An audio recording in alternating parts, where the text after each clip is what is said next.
Nous commençons la revue de presse de ce jour avec Sud Quotidien. Forte pluie et malgouvernance des inondations dans la capitale sénégalaise. Dakar souffre le martyre.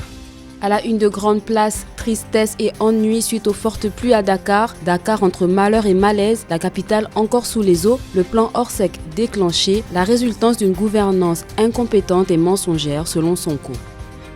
À la une de Vox Populi, le bilan des inondations s'alourdit. Les pluies de vendredi ont fait 3 morts, en plus d'Alexandre Gomis dans le tunnel de la Corniche, 2 autres décès déplorés.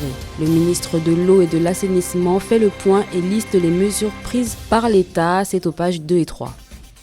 À la une de Source A, pour éviter les cas d'électrocution après que plusieurs postes courants ont été inondés, l'option de Sénélec. Et puis pluie diluvienne du vendredi 5 août, le bilan macabre s'alourdit. L'Observateur titre sur Macky Sall face à une situation politico-sociale inédite, le blackout, la double équation du temps et du contexte. Et puis inondation à Dakar, un garçon de 15 ans emporté par les eaux, retrouvé mort dans le canal de Front de Terre.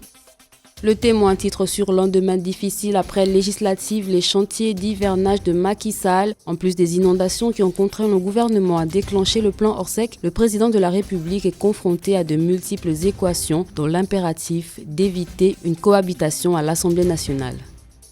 À la une de Tribune, 14e législature, bataille pour le contrôle de l'hémicycle. Macky veut briser l'intercoalition Wallu-Yewwi et puis contestation des résultats des législatives, les acteurs appelés au dialogue.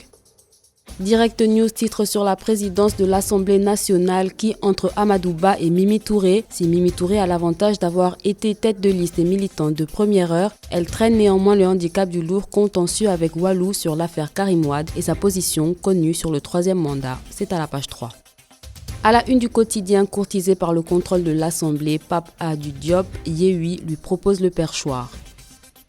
À la une de l'enquête, course-poursuite sur l'autoroute à péage, une rocambolesque affaire, la folle odyssée de la fille d'Adama Faye, du fils de la DG de la SAR et de leur taximan, la plainte déposée contre le beau-frère du président et les raisons de son retrait, c'est à la page 5.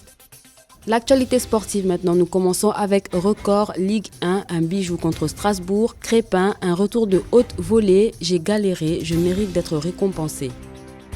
À la une de Stade, le week-end des Lions, départ en fanfare pour Crépin, Habib, Koulibaly et Mendy. Enfin sur Sunu Lamb, le Lion dévore le Tigre de face en 14 minutes. Bala se relance, gris au fond du trou. Bala, gris 2-0, le Lion sur le ventre du Tigre. C'était tout pour la revue de presse du jour.